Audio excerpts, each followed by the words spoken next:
breaking news, Browns fans, Kareem Hunt is back. What will the Browns backfield look like now? Obviously, make sure you're following to stay up to date on this type of stuff, but I think the backfield will kind of be like what it was the past couple years. I think Ford will have the first, second down role. I think he'll be the lead back in Cleveland, but Kareem Hunt will have his role on third down and in certain packages as well. It's a one-year deal up to $4 million. Great move by the Browns. Great move for Kareem Hunt in his career as well. So excited to have him back. My message to the CEOs is, at $74 million, collectively earning that, how many yachts can they need, to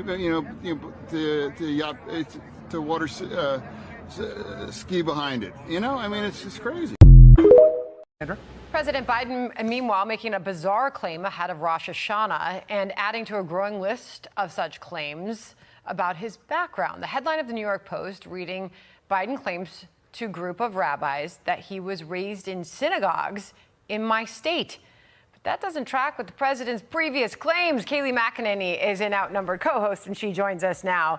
Here's just some of what he said, including where he lived growing up. Listen. When I was a teenager in Delaware, for real, I got involved in the civil rights movement. I got my education, for real, in the black church.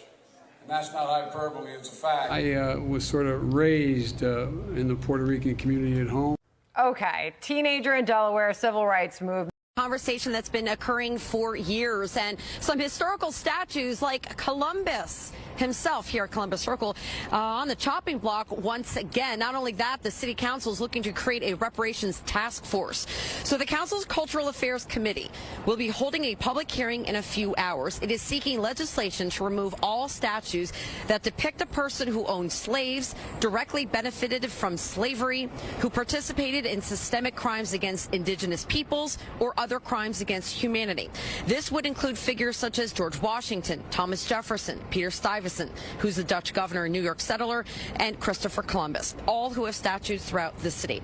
If a statue cannot be removed, an explanatory plaque will go up next to it. Critics say removing the statues is going too far. Now let's take another live look back here at Columbus Circle at the Columbus statue. Again, this statue, one of many in the city on the chopping block. So The whole block, a guy driving a truck hit anyway, knocked down the whole bridge and the whole block, 4 lanes of the highway. That might be what's happening. Maybe that's what's going on with them. Welcome to another Wednesday. Hello, Seth. How are we? Shitty. My internet already was crashing before we even started the show. Yeah. You're just having a day. Your internet's going crazy. I literally showed up like in the middle of the intro. And then I forgot to hit go live. I sat here throughout for 3 minutes going, what? What do I do? And then Rumble didn't start. So yeah. we're off and running. And Scott hates this country. Good night, everybody. Thanks for playing. I don't even know where to start tonight. Kareem Hunt is back. I guess that's something. The reason he's back, not very good. No, we're gonna have somebody from the UAW calling in, right? We are, yes. I'm not sure what he's calling himself. I know his real name, but I don't know if we're not gonna go with that. We're gonna go with whatever he's calling himself. Yeah, because I don't know how much he is allowed to say or not say, other than he is a UAW guy. Is it gonna be on camera though? No. Maybe. Well, if he's on camera, then forget his name. Who gives a shit? But yeah. But if he's not, then we won't say. I don't know his name, so I'm not going to say anything. Yeah. But he's not striking yet, right? He is not striking yet, but his plant, and I won't even say which plant he works in. His plant is going to be probably scheduled to be striking if they don't come to the quote unquote their senses. His words, not mine. If they don't come to their senses with a deal that makes sense, then his plant will also be striking. Well, that sounds like fun. So he'll call in. We'll get some info and we'll run our thoughts by the union guy. I don't know if he's going to like them, but well, dude, as I said to you when I was texting with you last night, and as I told him when I was talking to him yesterday, seeing if he wanted to come on, I'm all about hearing the other side. I can only react, and and of course it was brought up that some of my statements were pretty harsh, and fair enough. That I'm not going to deny that some of my statements were pretty harsh. That being said, I had reasons, and I have my reasons. Doesn't mean that I know what they're necessarily doing. So I am interested to hear what he has to say, and maybe he'll change my mind. I'm not the other guy that used to sit on this side of the screen. Right. I can listen. I can listen and change my opinion if need be. Our two sides. Yes. We'll hear the other side. Want to say happy birthday to Triv today. Happy heavenly birthday to Triv today. How old would he have been? 75? Nobody knows. I think that's accurate. But I think the Wikipedia page was wrong. Okay. I think he or somebody tried to make him a little bit younger than he actually was, but I think he was 75. I think he was like a year or two older than my dad. So yeah. Right. Dude, it's so funny you bring this up. Not Triv, but just I had to look somebody's birth date up for work that I was doing. Right. And I went to Wikipedia because they're quasi famous, and it said their birthday was 1961 or 62 or 63. Good luck. And I was like, what is that? Pick one. They had like a day, but then they said 61 or 62 or 63. I was like, get out of here. What is that? I can't believe it's going to be 2 years coming up next month since True passed. He passed. Yeah, and still not a damn soul that's taken over his spot, his clout, his anything in Cleveland radio. Not even close. Oh. You got Bloom Doggy. I think it was a very nice guy. I'm sure he's a very nice guy. Not a big fan of the show, but that's just my opinion. He does a great job for us on Wednesdays. Yeah, with Dog Pound Details? Yes. Yes. He does a wonderful job.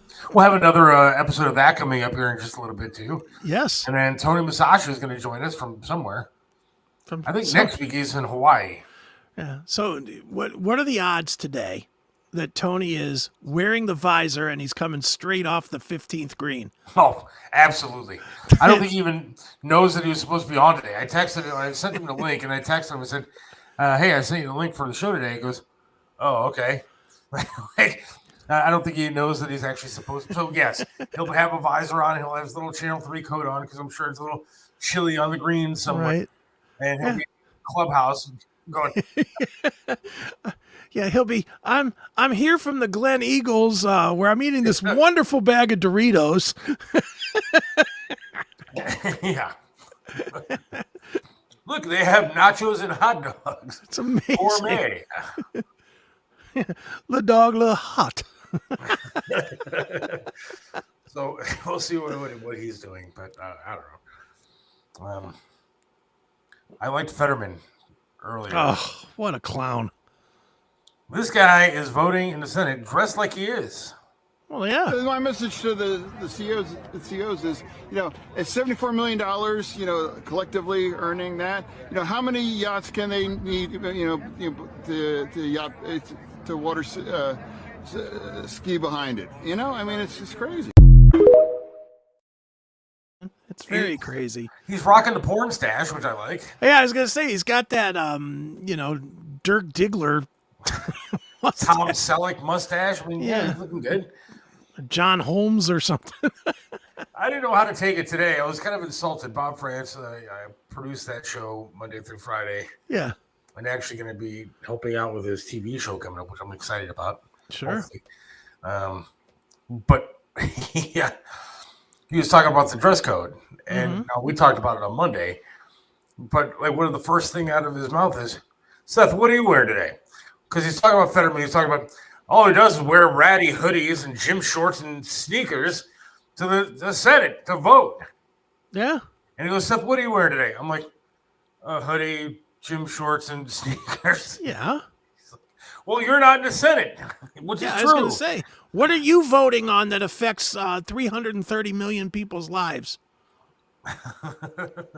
If you were doing something that affected 100 million people's lives, I would expect you'd have a tie on. Yeah, I don't think that's going to happen on this show ever. No, there used to be a thing about respecting the position. Yeah. You know, you respect the position. And even, dude, I mean, we've gone away from it. Let's be honest. I mean, if you go and watch even like 40s and 50s videos of baseball games, you saw everybody there with their tie and their top hat and their coat, and you know, everybody was respectful, and they took their coat off and they draped it over their arm and sat there while they watched the game. You know, and now it's like, you know, Bahama t-shirts and shorts. I mean, they used to, on an airplane, same thing. It used to be like an event to go on an airplane. People would dress nicely, and I mean, but now everybody dresses like this all the time. Like literally, I mean, we've become a slobby kind of country, I guess. Right. No, we have. We're a disaster.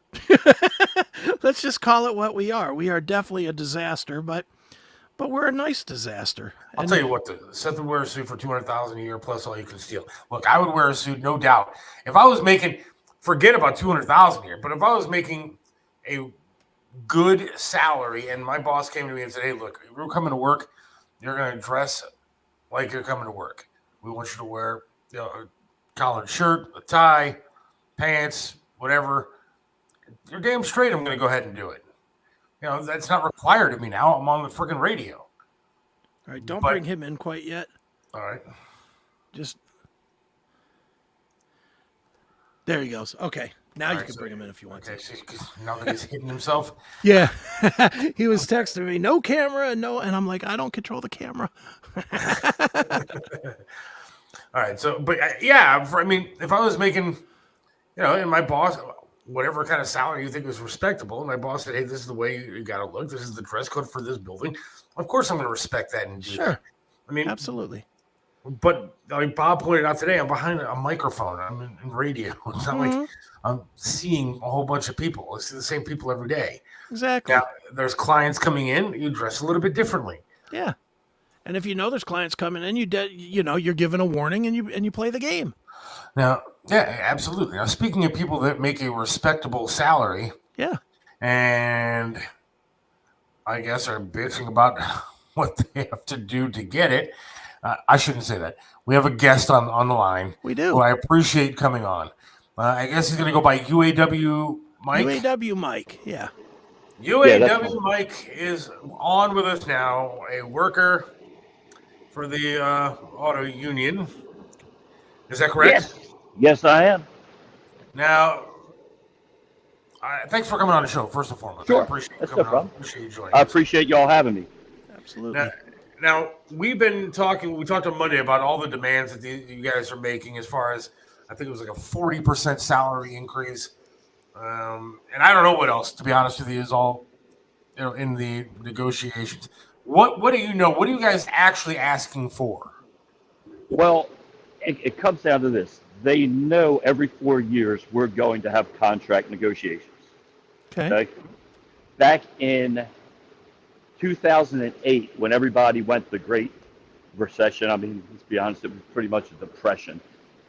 We gave back a bunch of stuff, and so did the American people. Don't get me wrong. We as you as taxpayers, I as taxpayers, gave up mucho bucks to keep these companies thriving because they are pretty much the backbone of the economy. You know.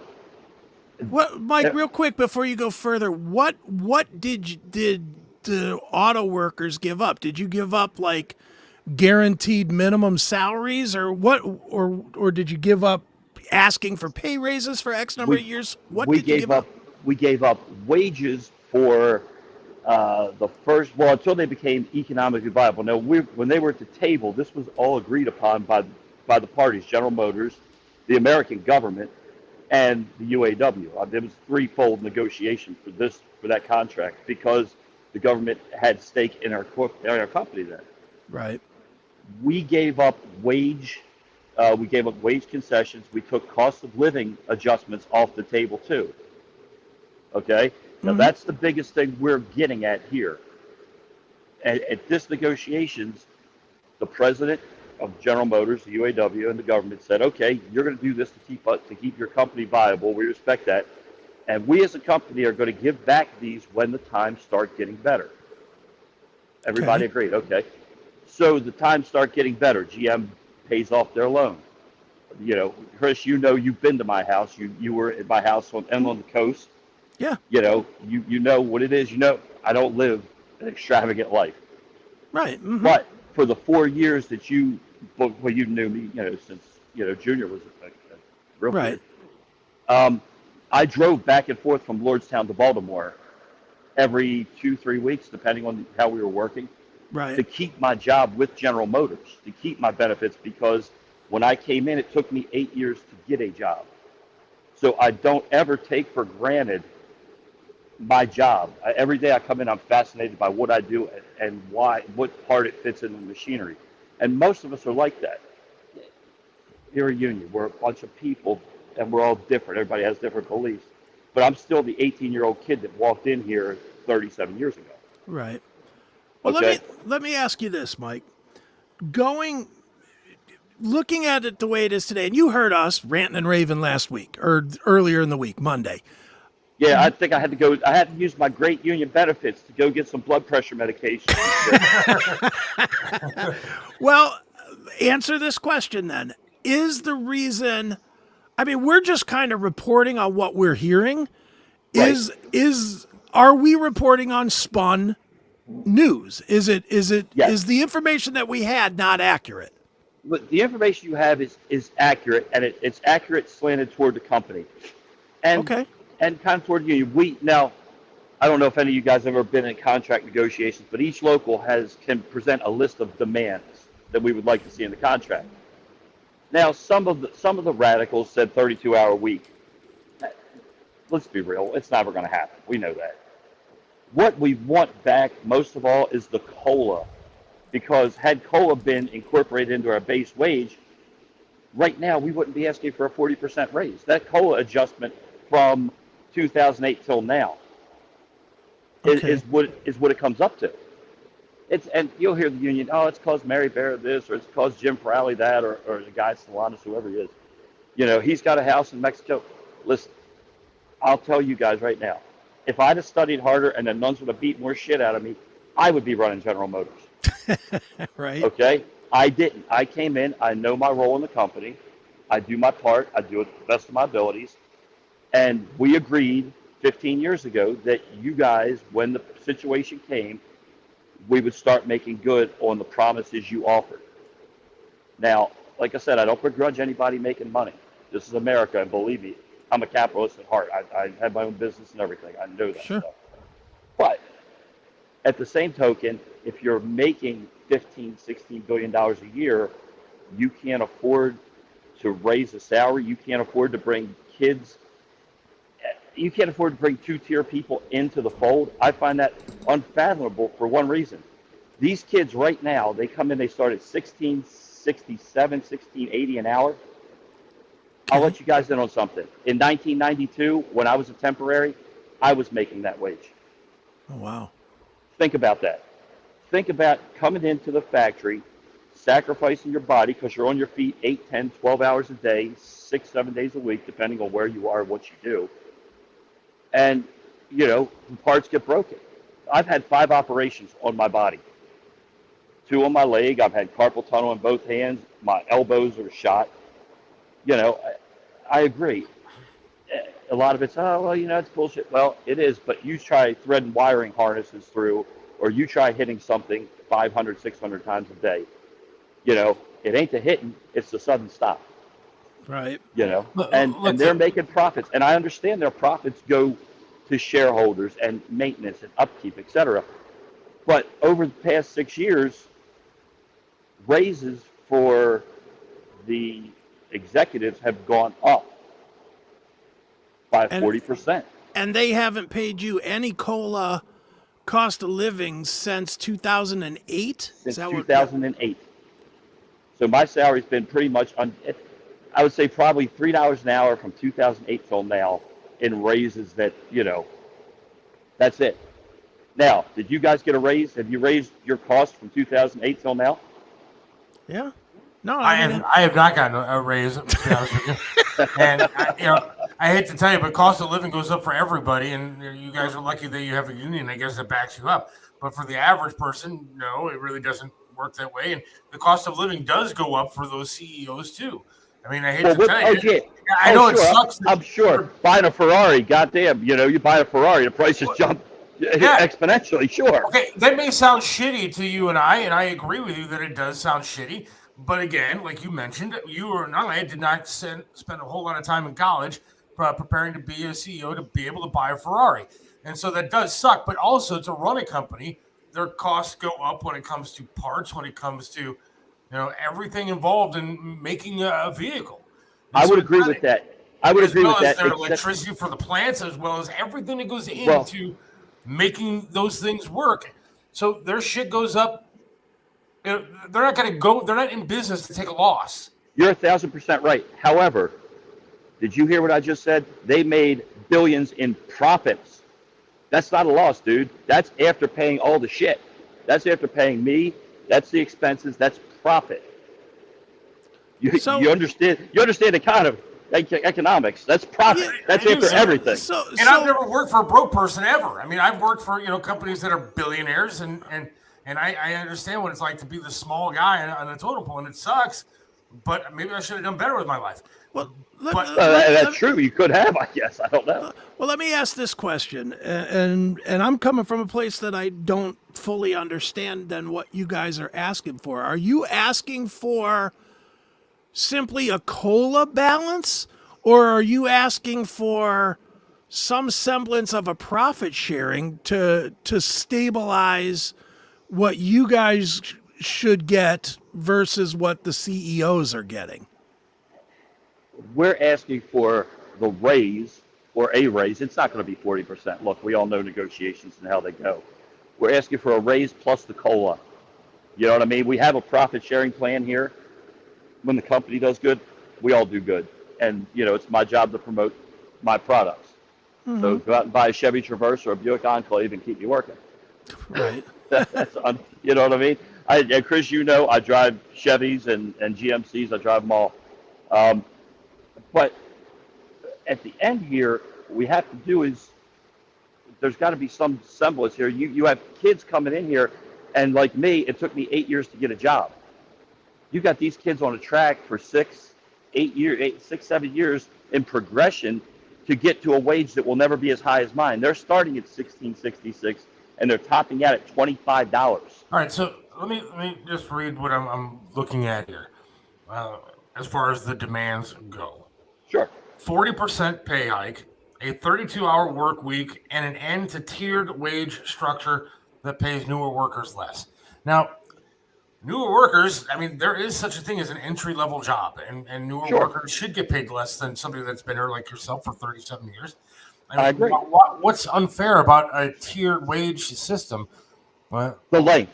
I mean, how long does it take you to become an electrical apprentice? You go from apprentice to a middle guy, and then you're a master electrician. It's 3 steps.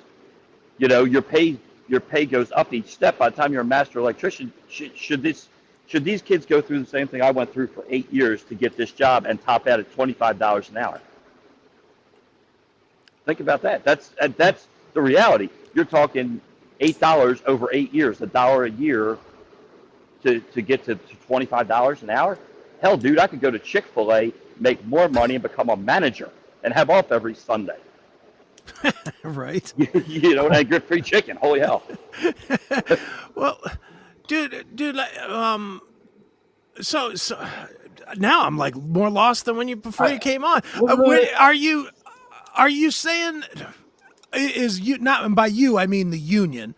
Yeah. Are you guys saying that you need to kind of wipe the slate clean and have a new, from top to bottom, payment structure? No, I just think what the union is asking for in that demand is that we end the tiered system. Okay, I can agree with you guys. Maybe it takes 2 years to get to the top wage. But have you ever sat across from a guy, or have you ever been the guy that's making 75% of what the guy across from you is making and doing the same work? And then knowing that one day you're going to be that guy. The other guy standing on the other side of the line is making that money. He's going, shit, it's going to take me 8-10 years to get to where he's at. if Well, I I ever have, get there. I have worked with people that thought that they deserved the same amount of money as me doing a similar job, and I've been there for 25 years. He's been there for 3. There is such a thing as you have to pay your dues and sit and wait in the wings until you've done it for a while to deserve more money. You don't just walk in the door making $60,000 between you and I, how long should that term be? Should it be 25 years? Should that kid across from me have to be my age when he gets my money? I don't know what the subjective answer to that question is. I don't know what you guys are asking for. I mean, have you ever been in the factory? Just walk in all of a sudden making $60,000 a year. Well, that sounds all well and good, but I don't think that's fair to leaving the company. Well, it used to be that way. You used to be in the union. After 90 days, you got full wage. After 90 days, then they upped it to 120 days. Okay, so you had to pay your dues for 3-4 months. Then you got top rate. Now, I don't have a problem with that. I wouldn't have had a problem with that as an 18-year-old kid either. But did the union have a problem with that is my question, or was that something that the union gave up on you guys' behalf? Did the union give up from 60 to 90 and then from 90 to 120? Or is that just a company change that you guys had no say in? No, the union gave that up as a demand back in 2008. Well, that's when they really started with the whole. We just had like one tier. You had, 2 tiers. We had one, and then a second tier. Like 2008 and beyond, and to today, they have I think it's 4 tiers of people. You have me, then you have a second tier, then the third tier, and a fourth tier, and then we have temporary workers on top of that. I don't know if you guys have ever heard the term Kelly girls, where they used to be on call like on Fridays and Mondays when attendance was low. We have those kind of workers in some plants, and I guess that's fine for whoever wants to do that. But you have tiered systems, and that to me, it's not right at all. Period. After you do your 90 or 120 days, you're in the union. Next, you're entitled because you're paying the same amount of dues. You're paying your 2.5 hours a month dues. The telly girls used to be something different for me back in the day. Yeah, and they were available at the same times as you were talking about. Well, they work the night shift traditionally. Yeah. But All right. So sometimes you get a bargain one in the morning. Yeah. Oh, we have people weighing in here. People are texting in and have questions. Kirk says your bad negotiations cannot be made up now while we have $32 trillion in debt, war, 18% inflation. Since tell Kirk it's $32 million the government's in debt, not me, not General Motors. I understand, but I mean, still, you guys are backing a president that is causing all. Oh, no, wait, whoa. Let's back up. Back up. Hold on, Holmes. I heard your union boss. I heard Mike. Wait a minute. TV saying, wait a minute. He speaks for me as a collective bargaining agent. He doesn't speak for me in any other face. I have a voter's card. I will gladly text you. It says I on it. It's independent. I can make up my own mind. I don't need a union to tell me how to vote. Doesn't what's his name? Fain? His last name Fain? The union guy? Yeah. Doesn't he expect you guys to fall in line when it comes to voting? Don't the Teamsters expect people? Don't the Commercial Food Workers of America expect? The communications workers? Don't they all expect you to fall in line? I don't know. I've never been in a union, so I don't know how that works, to be honest with you. Well, I'm not trying to be mean. I just don't know how it works. That's how it works. They want you to vote for their political bloc, and they try to slant it. But informed people can make their own decisions, and we do. In fact, if we didn't, Trump wouldn't have won Mahoning County and Trumbull County in the last election. Right. You know what I mean? Because we had a General Motors plant in Lordstown, right where I was at, and he won that with a heavy union influence there. Right. Gunner says, "Why isn't the union doing a better job in the PR department? The union press sounds like a arrogant and out of touch. Also, the union sold out the retirees in 2008." And that's another thing we're fighting for is to increase the retiree benefit. It should be probably like bulletin point 5 or 6 on what you read. It's the retirees. They want to end the tiers, a 40% raise, 32-hour work week, which I don't agree with all of them. I don't agree with 32-hour work week at all. It's not the American way. But The retiree benefits, yes, because I'll be a retiree shortly. Mike, the we're getting a zillion texts in here. I bet. And the kind of message that they're coming up with is that the $32 trillion in debt, while that is the government's debt, in at least a significant part was due to the 2008 bailout. No way. General Motors didn't take $1 trillion. Ford, Stellantis, or Chrysler at that time, they didn't take $1 trillion. $32 billion or $32 trillion or whatever it is the fault of the United States government. And if you keep voting for liberal Democrats, that's what you'll get. We all know that. Come on. We all know the score. I'm making the point that's being made here. And these people obviously aren't thinking. It's easy enough to say. Right on. We've had a pandemic. Again, we could go deeper in it. I'll come back anytime to discuss all this conspiracy shit too. Into that. But, we have plenty of time. But how did the pandemic affect you guys? We shut down like everybody else, but we came back earlier than most people. We had to wear masks and hand sanitizers, and presently I'm a repairman. At that time, I was a team leader in Final Process. So it's kind of hard to teach people and communicate with people with one of those face masks or with a mask on. We came back earlier than most. They were real strict on the rules, etc.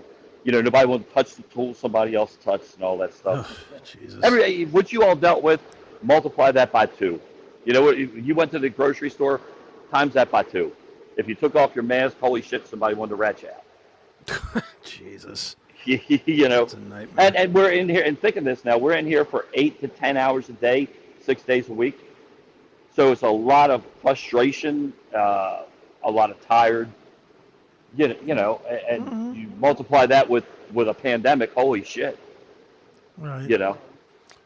Right on. Well, Mike, I know you got to get back to it because you are actually on the job working. I'm sitting in my booth now. I'm waiting for my stuff to come in. Yeah. Nice, but we will. I think. What do you think, Seth? We'll definitely have him back on again, right? Without a doubt. I hope I didn't I wasn't trying to be mean, I'm just trying to figure out the questions and answer the questions. No, and I hope I answer them. I mean, I'll stay. I got another 15, 20 minutes. Whatever you want to do is fine by me. But what I don't know. If you have questions, I'll answer them. Obviously. Yeah. Do you got any more questions? What kind of questions? What kind of cars do you guys drive? Nissan Altima. Yeah, You've seen my car though. That's a Tennessee car, I think. That's Tennessee built, but it ain't by UAW workers. But that profit goes overseas to Japan. You do know that, the profit they make, and that's not shared with the workers and stuff. That's why I only buy one every 20 years. He doesn't drive anywhere, Mike. That's true. He could get a roller skates and go someplace. How about you, Seth? What do you drive? Yeah, and same thing actually. Nissan Altima, exact same kind of car. Kirk says your PAC money goes to liberals. GM is dead. I think the union's PAC money does go to liberals, and the union is fighting to survive. And I'll tell you what, you guys, where are you at? You're in Chris. I know where you are. Seth, where are you? In the world. Broadview Heights, Cleveland. He's Cleveland. Okay. You guys have 3 UAW represented plants near you. You do know that. Mm-hmm. You have there's a Ford motor plant that builds EcoBoost motor. There's Parma Stamping down there in Parma, and there's another one. I forgot what it is, but there's one within 25-mile radius of where you are. There's 3 UAW represented plants. Now, imagine if they go down. You go, oh fuck them! They're only going to affect 500 people, 500%, a total of 1,000 people. You're right. Now think of all the ancillary jobs that go with that. Because for one of my jobs, it provides jobs for up to 5 to 6 people. That's the guy running the bar down the street, the guy running the car dealership, the kid at Best Buy, the pimple-faced guy selling me a TV. You know what I mean? So start to multiply that. In fact, go to Lordstown and look how it's done. And go to Youngstown at the steel mills. You guys know the steel mills were in Cleveland too. Go to Pittsburgh. Holy shit. Are you worried that if you keep pushing at this point, the way the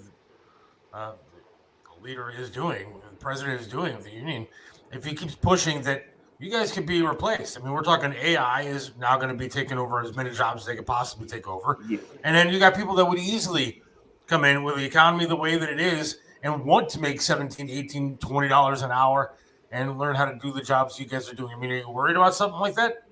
On that, you're wrong. And I can tell you you're wrong because we have been hiring here in my plant, and we can't get people to come in the door because they know the work and the work that entails. It's fine to sit there on the couch behind your computer and everything, but I'll tell you what, I'll try to score you a pass. You can come up here, and I'll take you to some of the back-breaking jobs I did when I started. And you'll go, holy shit, you did that for 10 hours a day, 6 days a week? You know what I mean? It's not – everybody goes, oh, I do that job, fuck that. Yeah. No, you wouldn't. You wouldn't get up at 5 in the morning to come in here or stay up. I worked midnights for a long time, 11 to 7 or 11 to 11, whatever they wanted. It's easy to sit there and be a keyboard warrior and tell me how, that's bullshit. Yeah, it's a Monday morning quarterback. Feel like your Cleveland Brown guy got his knee clipped the other day. I could be a running back. Yeah, look at that guy. No, I mean, you worry about AI taking over something like that?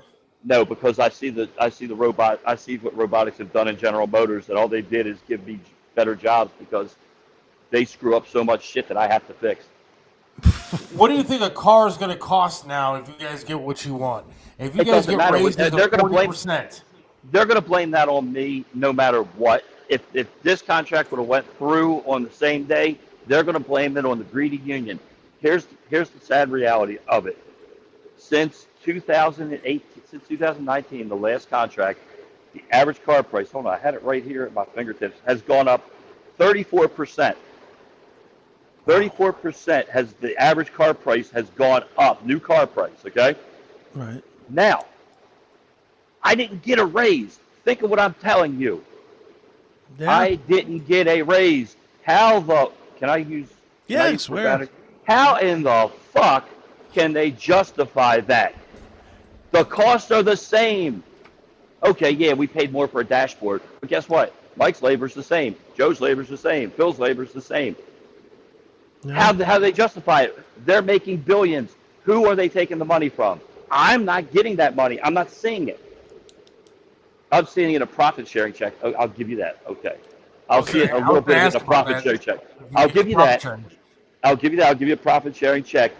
But General Motors going to waste more money today than I got than they gave out in profit sharing for all of us. Now, do you think that the introduction of these EVs has something to do with obviously the cost of everything is going up, and the cost to all these car companies is going to go through the roof because of the cost of the batteries, the cost of everything that it takes? I heard a bumper for an EV is like $10,000. So I mean, the cost of these electric vehicles are going to go through the roof and going to make everything go up. Nobody wants an electric vehicle. Look at the day supply of electric vehicles. Nobody wants them except for the Biden, who the union president says the union supports. Right. He hasn't said they support him. He said he's withholding support now. Come on. You got to read the report right. He said he's withholding support. He's not going to support any candidate. I'll take up for the union president when he needs it, but he said that now. Let's be fair. So are you guys making those cars, though, Mike? Are you guys making electric cars? I don't build those here. They build them on the other side of Michigan in Hamtramck and Orion. They build the Bolt and the Hummer, the electric Hummer. Okay. And I think I have some friends down in Tennessee that are building the Cadillac Lyric. That's the electric one. They're nice-looking cars. They're beautiful cars. But, Chris, I drive back and forth to the coast from Ohio when I'm home. Yeah. I can't get one of those. They don't have the range for me. So that would never be practical for me to buy one. Even in retirement, it wouldn't be practical. And it's not practical for most people because you have blackouts and brownouts during the summer for air conditioning, people using their air conditioning. So now you're going to add 1.5 million EVs in your, on your electrical grid. The grid can't sustain it. Look at the field day supply that electric cars have on the lots. They're over 250 days in most cases. You're talking 3/4 to a year before they sell an electric car. Nobody wants them. I mean, they want the brand new Hummer or the Lyric is sold out, because they're new. But in reality, nobody wants those cars because they're not practical. True. But they are going to drive the cost of everything up. So I don't know. But I don't control that cost. That cost is controlled in Detroit by management. It doesn't cost more for labor because you're cheap. You don't need as many hands in the pot. You're not putting a transmission in. You're not putting a motor in, so you have no drivetrain, no engine line. And most of the companies are using slave labor overseas to get the battery. And you're bringing your motors in, so you're going to get less people involved. So you're going to it's going to cost the companies more, but for labor, it's going to be pretty much the same because you'll need less heads to put the car together. Right now, I have an engine line downstairs from me. It's a block away, maybe a half mile away. Grace's place, huge. They have 15 people, and then they have 6 people supplying the line. So you have 21 people you're paying right now. Wow. You know what I mean? For that, you're only going to need a high-low driver to bring your hubs to the line because you're going to have a kid bolt them on. You don't need a drivetrain, so you don't need that part of the car. You don't need a marriage line for all that stuff. You'll need a marriage line, but you don't need all the other parts to feed it. You know what I mean? Right on. So you cut the heads by 50. Right. Yeah. Well, we definitely will have you come back on and talk more about this, dude. This is actually interesting, and I'm not going to say anybody's changed their minds necessarily. I still hate the unions, all unions, but after having this conversation, I'll be honest with you, I kind of understand what you're saying. I do too. I don't know. Here's what it comes down to, guys.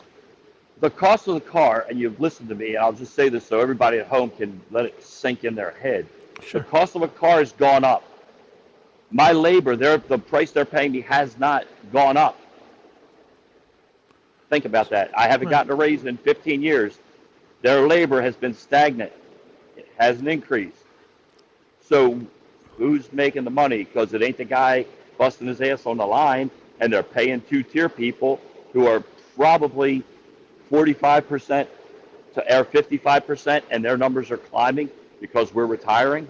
So they're paying them less money, so there's more profit.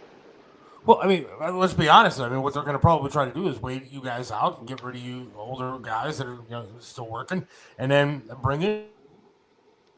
And they could do that, and that's well within their. I'm sure that's well within their purview. I'm sure they've looked at that and done the numbers on it and everything.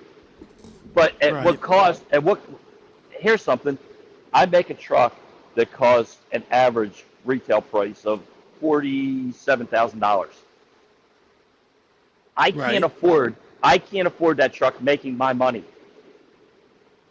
Think about that. Now I'm selling Suburbans, Tahoes, and the pickup trucks, the Silverados and the Sierras.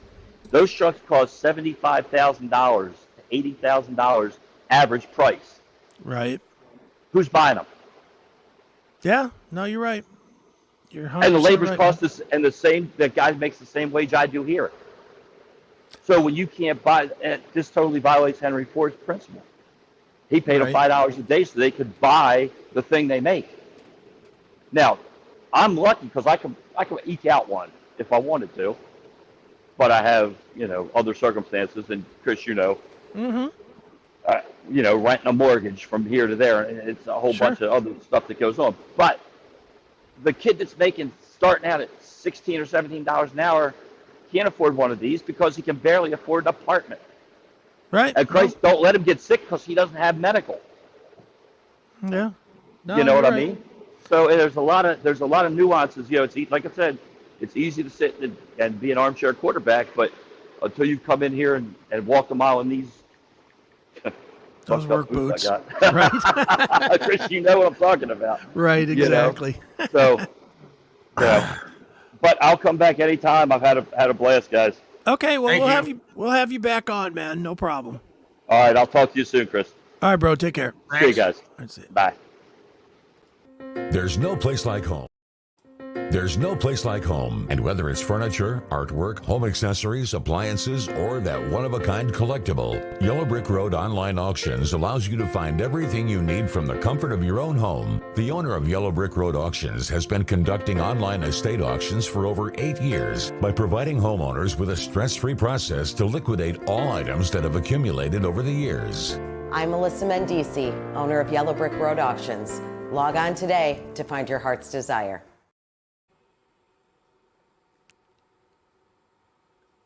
And we're back, I think. I'm back. Is Seth back? No. All right, play a couple more spots and we will be back. Promise. Hold tight. Hey, it's Seth, and I appreciate you watching today. And you can make a difference. For just $4.99 a month, you can help save someone's life today. It really does count. Every dollar matters. And you can change someone's life. Not these ridiculous dogs. Those are actor dogs. I'm talking about myself and Chris Aiken. I could barely afford a shave and a haircut, or sleeves on a shirt sometimes. We could use your assistance today. Just go to the Odyssey app. Go to the Odyssey website, ODYSEE. Just $4.99 a month can change the world for someone today. Myself and Chris Aiken. We'll give you extra content. We'll give you bonus footage. We'll give you new episodes. Subscribe to the Odyssey channel today. Thank you.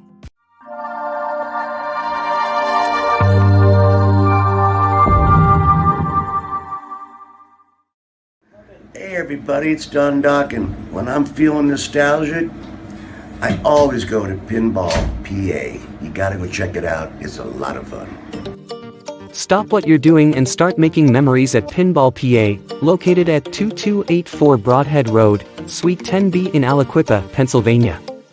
We have over 420 video games and pinball machines to play, and all games are set to free play, so no quarters or tokens are needed. Pinball PA is open 6 days a week, and is the best and most affordable entertainment spot in all of Western Pennsylvania. Check out our website at www.pinballpa.com for more details. Come visit Pinball PA today. Initials up.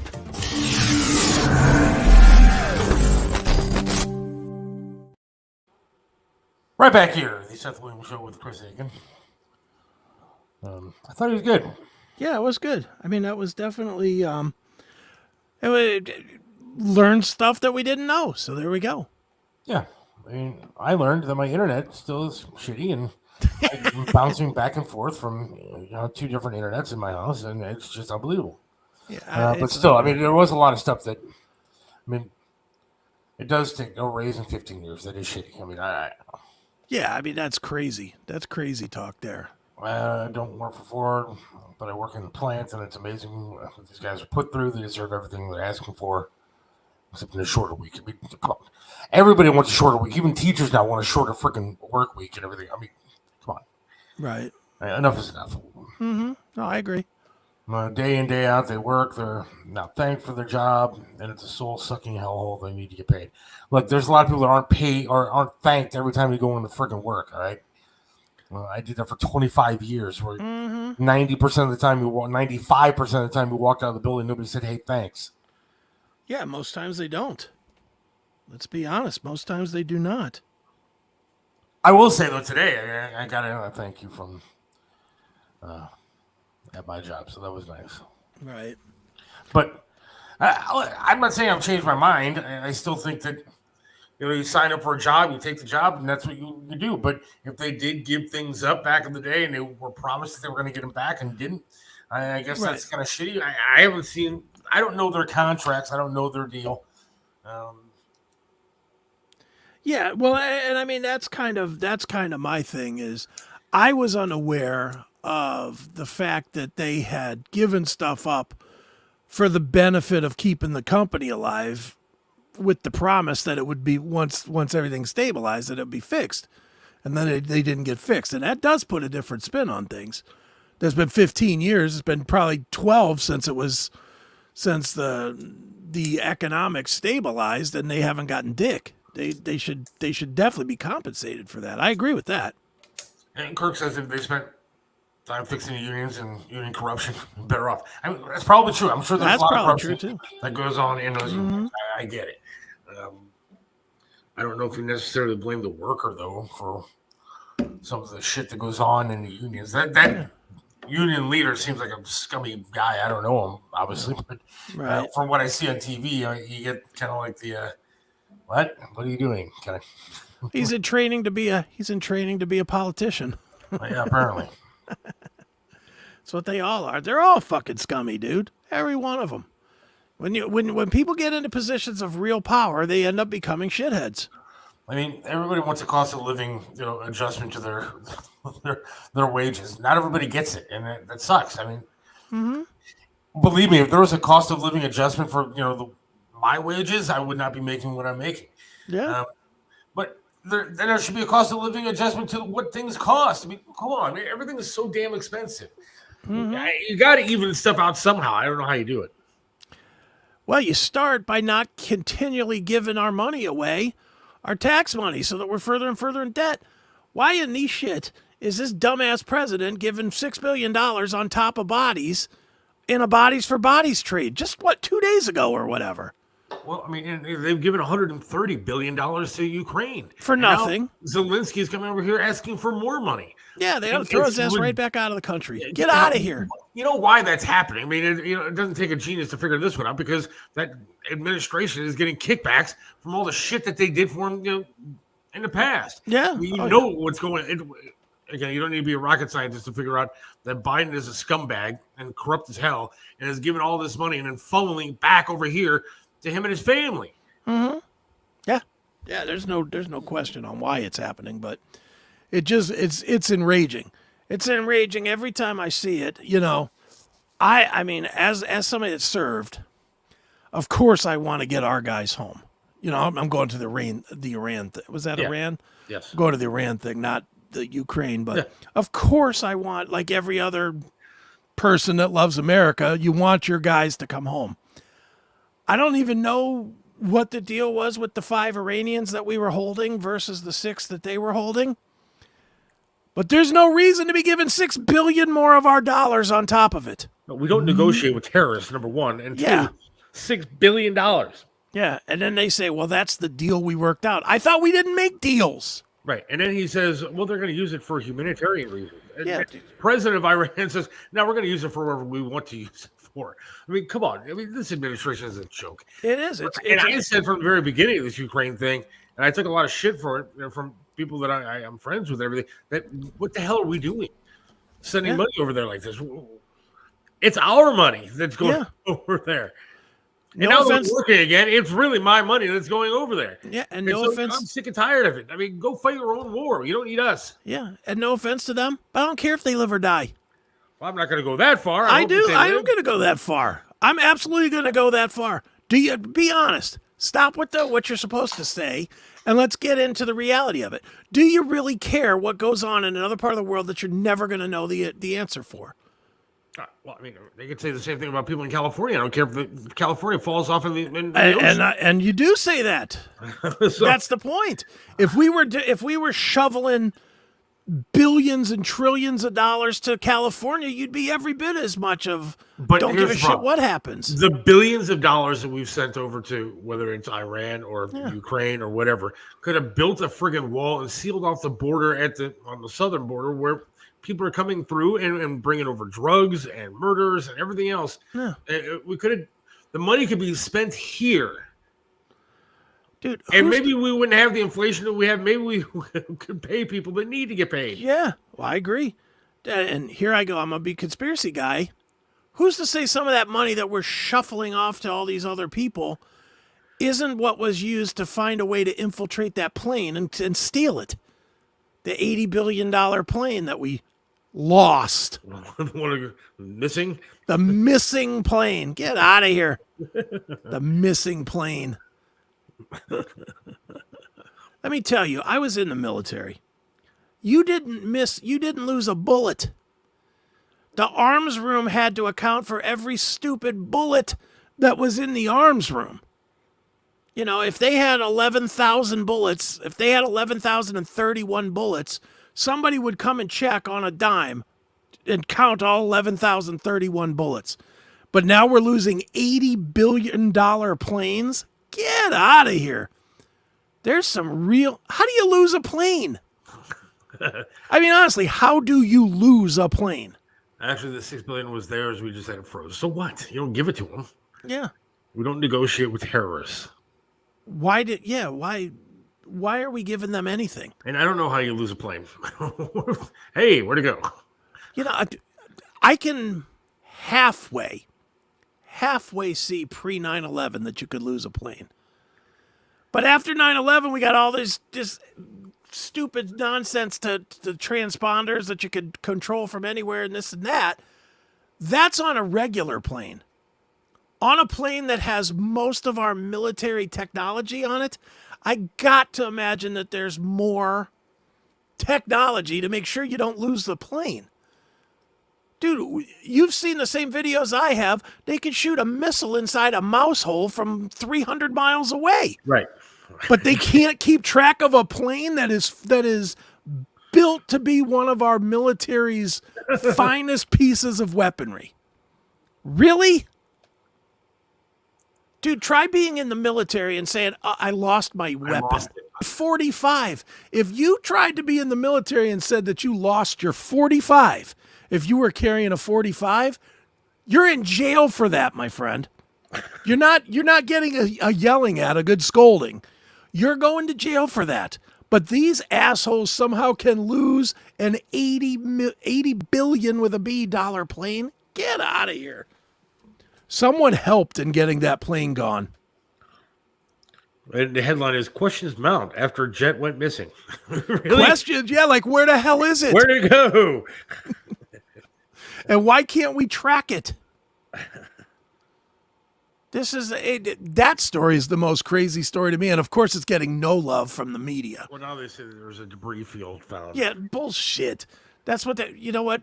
You're right. There was a debris field found, just like there was in Shanksville, except there was no debris. There was one suitcase that somebody threw out their window before the media got there to take pictures. Shut up. Just like the big debris field that hit the Pentagon. Get out of here with this nonsense. You're a big conspiracy guy. I am a big conspiracy guy. Speaking as of, well. I did talk to the Flat Earth guy the other day. Okay. And we have to get him back on the show. Okay. We're not going to talk Flat Earth, though. What are we going to talk? He has, I think he said 33 different conspiracies that he's going to lay out and give us the answers to. Okay. Everything from creatures that we don't know exist to everything. That sounds like a non-YouTube show if ever there was one. Yeah, I don't think it would be gone within 35 seconds. But yeah, he is going to be coming on shortly, I believe. Not today, but obviously. Okay, I'm game for that. He has a bunch of conspiracies. Do you see this post right here? He worked Intel, and that's exactly true. And I worked Intel, but I'm not. That's why I'm being purposely vague on some of the stuff that I'm saying. But we knew where everything was. Everything. Dude, you could not, in my time, and this is 35, this is before computers were even a thing. You could not even you couldn't misplace a tire, for God's sakes. Right. The motor pool couldn't misplace a tire. And now all of a sudden we're misplacing planes. Get out of here. What are you listening to? Well, I'm looking at the video, one of the videos that Flat Earth guy sent me. Let me just read you the headline. All right. It's 45 minutes long, so obviously we're not going to play it on this show. Prophetic word. Biden opens the gates of hell. So that will be one of the many things that we will be discussing with Flat Earth guy. That's present tense, or should it be past tense? Because he already did open the gates of hell. I think he opened the gates of hell. Yeah, I think it's wide open at this point. So I'm looking forward to having that conversation. Yeah, that'll be fun. And hopefully, we got to do it soon because I think the world is coming to an end.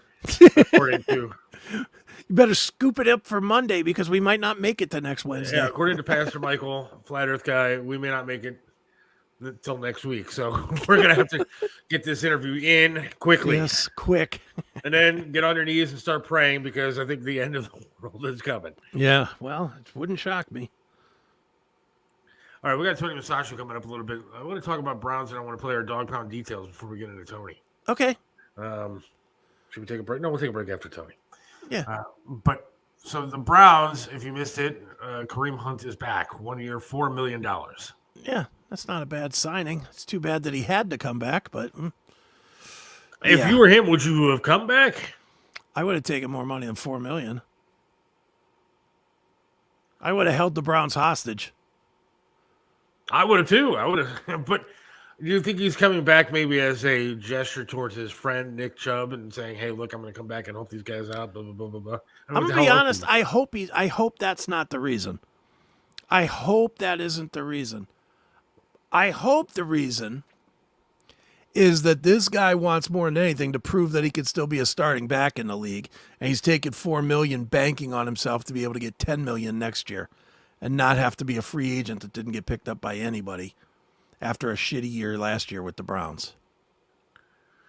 What would you do if you were Kevin Stefanski? Quit. Now, you might. You might lose your job if you do it, but if I was Kevin Stefanski, I'm benching. There's no way they'd let him bench Watson. I'm benching Watson. There's no way. I'm throwing him down. Dude, they can't bench Watson. Yeah. Look, this is you got to bench him for at least a game to send a message. This is the sad reality of where with Robinson. This is the sad reality that we're in right now. Robinson could be the next Tom Brady.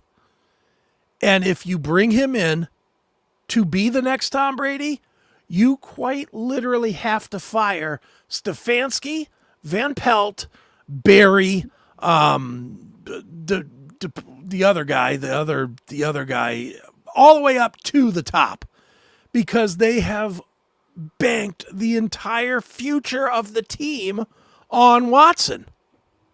You cannot sit a guy making $50 million a year. Guaranteed, you can't cut him. Johnny wasn't making $50 million a year. Johnny was on a rookie contract. He was making like $4 million a year. There's a huge difference. You are not sitting a guy that's making as much per year as the other 20 guys on the field. But he sucks, and you need to send a message to him and the team that you ain't playing. You ain't playing. They need to send the message that they need to keep trotting him out there until it's just a no doubter that it's gone. And I don't think they're there yet. I think the league should have sat him down for pushing off on the ref. I do think that. I'm not gonna be Johnny Homer guy here and say that he shouldn't have gotten something for pushing on the refs. And he was being a real cunt when it comes down to grabbing by the face mask multiple times. Well, he was. I mean, that is a penalty in the league. You know that, right? I mean, you saw the replays. He did get grabbed on a face mask. They didn't call it. There was pass interference a couple of different times, if nothing else, holding at the very least on some of those receivers, which they didn't call. Mm-hmm. I understand the game's in Pittsburgh, but one, I think it was kind of a dirty hit going after Chubb. And I think the rest did homer the Browns a little bit. They did, but I mean, you think it was a dirty hit? I'm gonna be honest, and I honestly don't know.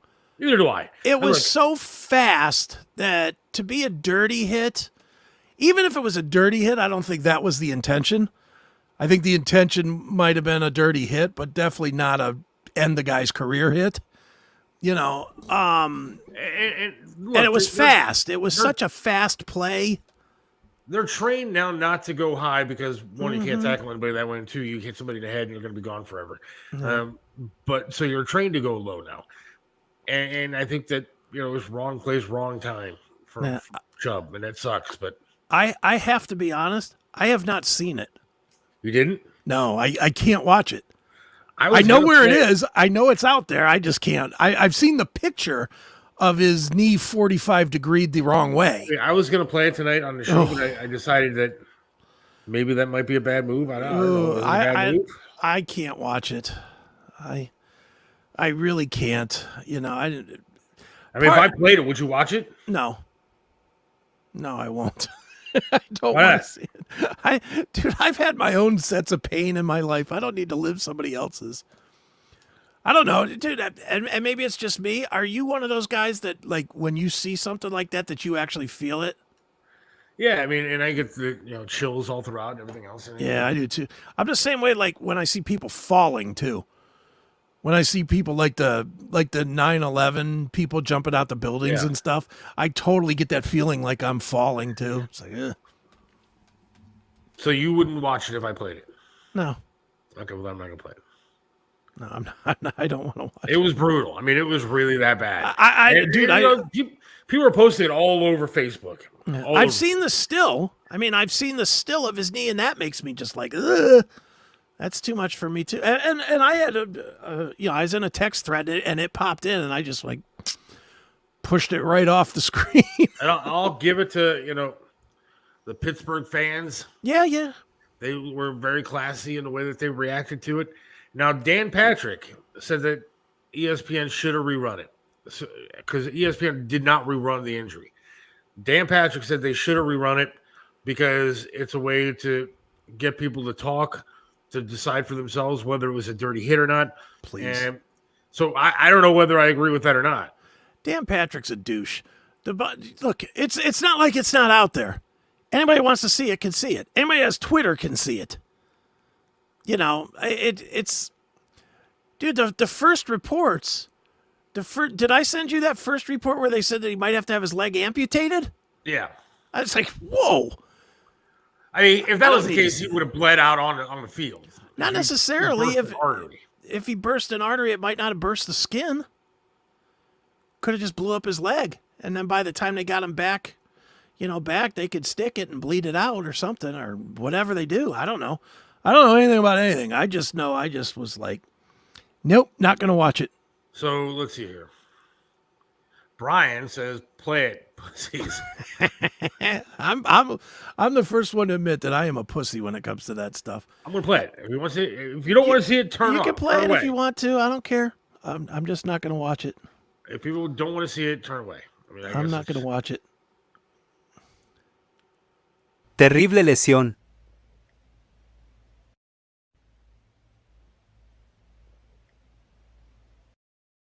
I mean, don't want to see it's that. about as bad as you get. I mean, it doesn't get much worse than that. What's worse? I'm not playing it again. What's worse, that or Theismann? I mean, Theismann was pretty rough, man. Theismann was brutal. Technology, the way that it is now, you just see it all the time. Yeah. You can't escape seeing it. And people were, even friends of mine were bitching about people putting on Facebook and saying, "How dare you do that? Show some respect to Chubb." Look, it's a football injury. I'm not showing disrespect to Nick Chubb. No. Nick Chubb is a professional athlete who signed up to do a dangerous job, by the way. Sure. And, it's the day and age that we live in where cameras are everywhere, and he's on national television. Right. So sorry that it happened, and I'm praying for the guy. Believe me, I think he's a fantastic role model for kids and one of the few athletes that you should maybe look up to. Sure. All right, here's the real question with Chubb. This is the second time he's had a very similar injury. Yeah. If you're Nick Chubb, do you come back? No. Me either. Take your money and run at this point. He's got or walk. It doesn't look like you're gonna be doing a whole lot of running. Yeah. But he's probably made $15-20 million that he has. Just be done. Why would you train as hard as you have to train to come back? No way. They were already talking on one of the stupid morning shows on 92.3 about, well, next year will be better when Chubb's. I'm like, Chubb ain't coming back. No. I don't think he's going to be able to come back, much less want to come back. And he'll never be able to hit the hole hard like that again. And when something like that happens to you, it's going to be in the back of your mind forever. I mean, you're never going to forget when you run up to that goal line again that you can get drilled. And that's it. I mean, it's 4th and 1 on the 1 yard line. Are you going up the middle after you've had your knee shredded this way? After you've lost 2 full years of your life to rehabbing a knee that's been torn pretty much off the bones. Are you doing that? I'm not. No way. No way. No, me either. Remember, they didn't want to show the football player that collapsed on the field because of the heart issue, COVID shot. Allegedly. Allegedly. Very allegedly on that one. All right, let's play our dog pound details. What do you think? Mm-hmm. Okay. Says Bloom Daddy was so nice to do it. Yeah. Oh, I'm sorry. Not Bloom Daddy. There's Tony. All right, let's get this done so we can get to Tony Musachio. Okay, While cool. he's setting up, we'll play this, and we'll be right back. All right, cool. Hang on. Tony is next. What's up, everyone? John Drake here with the Dog Pound Details. Steelers 26, Browns 22. That sucked ass. Hey, did you know that a human knee can bend 90 degrees in one direction and not be ripped completely off the body? Who knew? That's apparently a thing. Anyway, could not have really been uglier in Pittsburgh, unfortunately. And yet the Browns still found themselves almost winning a football game. Oh, boy, that Nick Chubb injury obviously is huge. Thankfully, they showed that they can still run the ball competently without him in the game, so that's definitely a positive. The defense, they still have not allowed a team to get into the red zone yet this year. That's a huge positive, of course. They're definitely going to be our bread and butter for the season. I think we can officially say that. And I got to say, I have not been one of these people that has been complaining about Deshaun Watson and all the picks we gave up and the $230 million. I'm like, look, I just win. I don't care how, just win. I don't care what we paid for him, just win. But I think I'm changing my tune now because we're 8 games in, and he just has not impressed outside of one half of a game against Washington last year. And that needs to change now that Nick Chubb is out. We need someone to step up and kind of, take over his role of being that dominant player that you can lean on. It's got to be Deshaun Watson. It just has to be. And, this is it was so demoralizing. It's just, what more can you say? When you give up 2 defensive touchdowns, I mean, the Steelers' defense outscored the Steelers' offense, for Christ's sakes. I mean, it's just ridiculous. I mean, you rolled up 400 yards of offense. You can only get 22 points. You had these really dumb turnovers. Harrison Bryant dropping the pass on the first play of the game, which was a dumb play call, but catch the damn ball, will you? Jed Wills getting put on skates, which led to that, the Watson strip sack and TJ Watt returning it for a touchdown. The turnovers on offense have got to stop. Watson's got to pick up his play, and the turnovers have got to stop. Without those yesterday, I mean, you win the game. And if Chubb doesn't go down, you win handily, I think. I mean, he was averaging 6.4 yards a carry, and he was in one quarter of football, basically. So just ugly all the way around. Thankfully, we've got 15 more games. We do have a dominant defense. We do have the ability to run the ball. It's not going to be like it was with Chubb. But, man, this is, hey, it's time. This is a referendum on Deshaun Watson and on Kevin Stefanski. They have got to pull this team together. They have got to start stacking some wins because the schedule is lining up for us. It's not quite as bad as it looked when we saw the schedule release, a few months ago. So there's a lot of winnable games on this schedule. They just got to pull it together.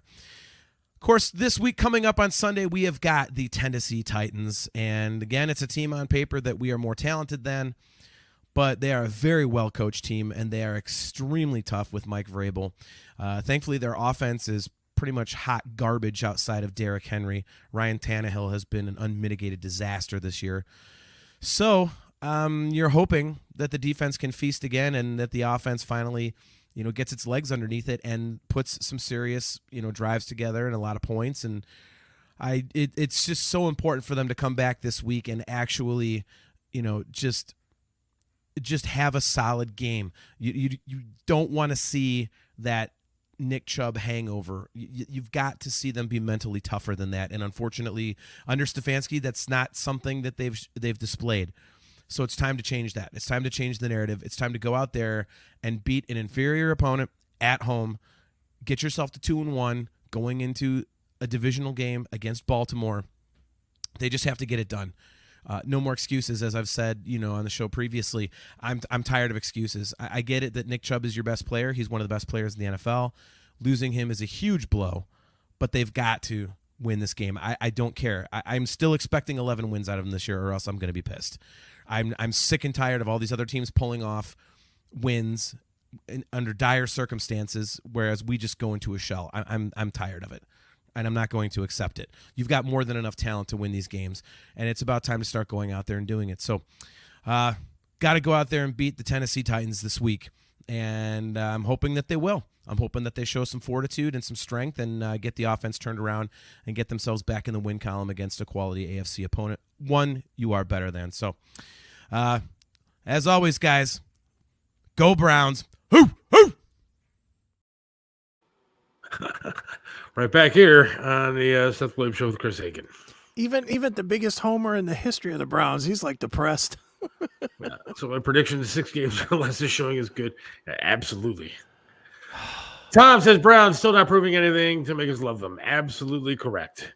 Although I did hear that when Kareem came to town, Watson and him visited some Asian massage parlors on the west side. So I'm looking forward to the experience there. Maybe it'll make them play better.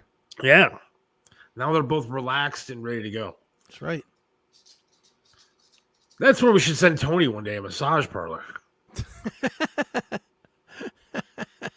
Nice. That would be one hell of a segment. I wouldn't want to know what he's eating there. Yeah. I was going to say I'll pass on what I was going to say. Let's go to Tony Musachio, our restaurant reporter. Maybe. Or not. Tony. Are you kidding? We did the over-under while we were watching the dog pound minute. Tony, you're frozen. He's frozen. Unreal.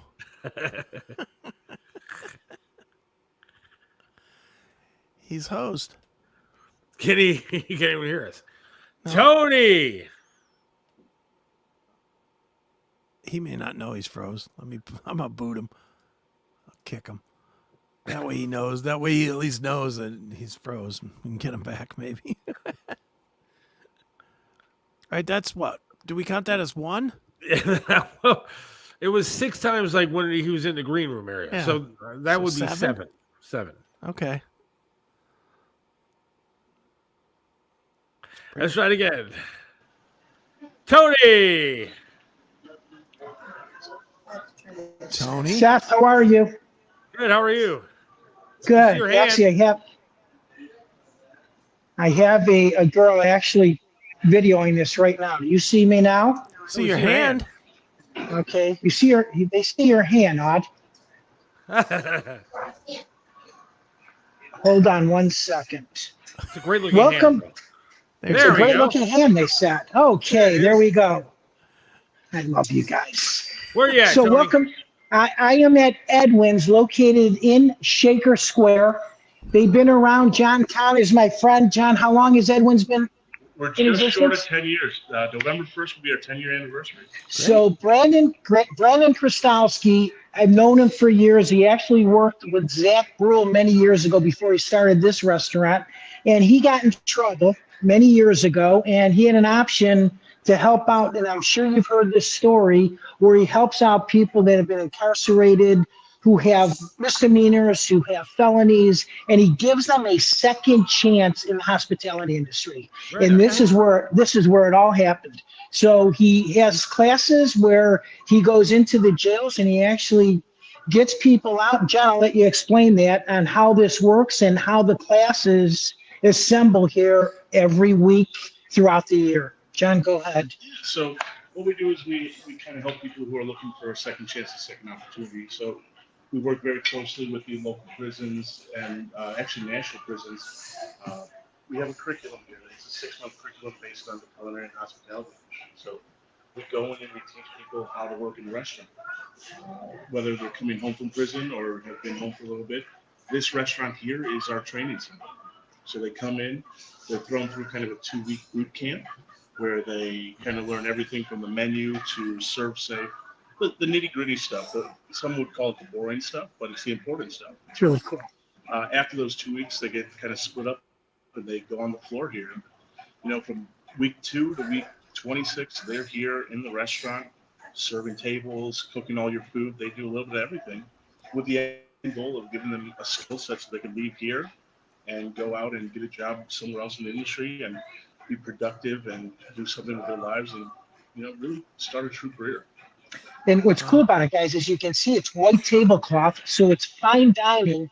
And a lot of people who have graduated from these classes have started their own catering businesses. They've started restaurants, brick and mortar, which has really advanced. And again, what's also cool about it, there's a very small percentage of them who got back into trouble and ended up incarcerated, which is really neat because Brandon, as I had said, he was there once before, and he gave the example where, you know what, anybody can have a second chance in any business and any industry if they put their mind to it. And education is what it's called.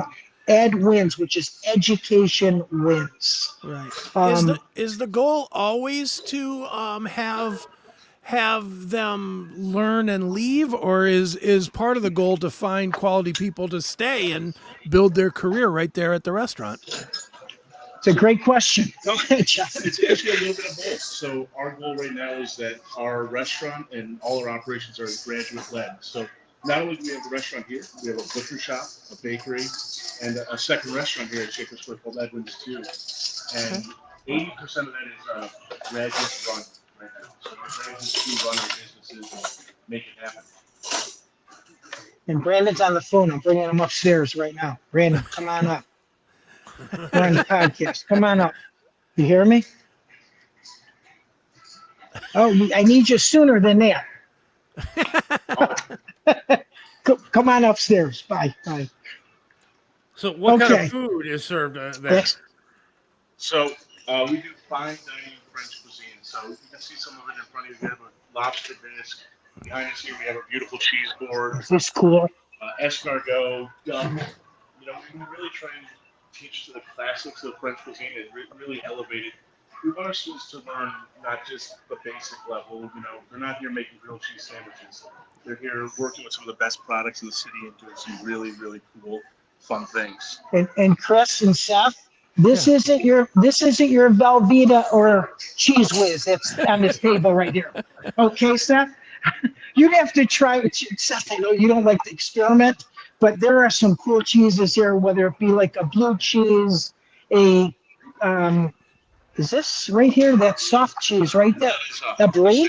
Yeah, okay. Brie style cheese. Very nice. And you got a cheddar. A little bit of everything. There's some truffle infused cheeses back there.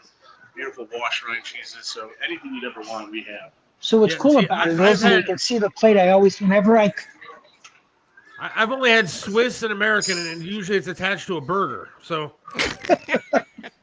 that's my cheese expertise. Look, let me Williams. Guess what? I got to start taking you out to eat. I really do. Okay. Let me. And this is escargot stuff. Hold on, real quick, Tony. All right, let's see. Go ahead. I just wanted to ask back. I want to go back to the staffing a little bit.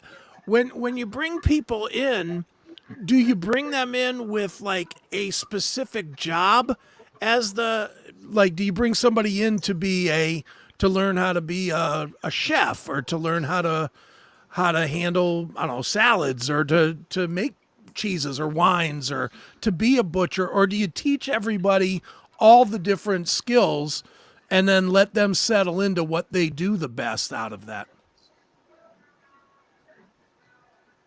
That's actually a great question. So our goal is to kind of teach them a little bit of everything. Okay. So they'll work their way and try every single position out here to see what they really like. Because you don't know. Half our students will come in here and say, I want to be a cook. And by the end of the 6 months they're here, they want to go in the front of the house, they want to serve, they want to bartend. So without getting the opportunity to try it, they don't know what they want to do. So, Chris, adding to that, when someone goes to culinary school, they actually have the aspect of what you just asked. They learn everything. They also learn the bookkeeping aspect of it, because in the restaurant industry, as we well know, the first 7 years, 1 out of maybe 5 or 6, and again, during the pandemic, who knows what the statistics are, it's a failure rate. And it's also a problem because most banks nowadays do not finance this industry. So what happens is you have to have the wealthy lawyer or the doctor who's involved in this that helps people back. No different than what happened with like Michael Simon or Seth or Zach Rule, where they had backers that helped them build these businesses. So Right. I almost got you into the restaurant industry, Seth. I almost said Seth Williams. He owns a restaurant now. It's peanut butter. It's peanut butter and jelly and pickles. The menu is very limited. So what's the screening process? Do people just apply to this when they get out of prison, or do you find people in prisons and then bring them to you?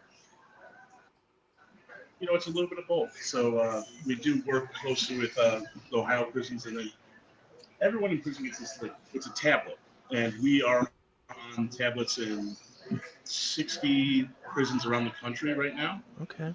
And if they take this program on the tablet and finish it and complete it, thanks to the Cleveland Browns, actually, the Browns fly them out here to Cleveland to come into our program. We have a housing campus that takes care of that. They have a place to stay, and they can come right here and do the program. So we've got about 30 people now who've come from out of state, thanks to the Browns, and come here and done some really good things and made their lives better here.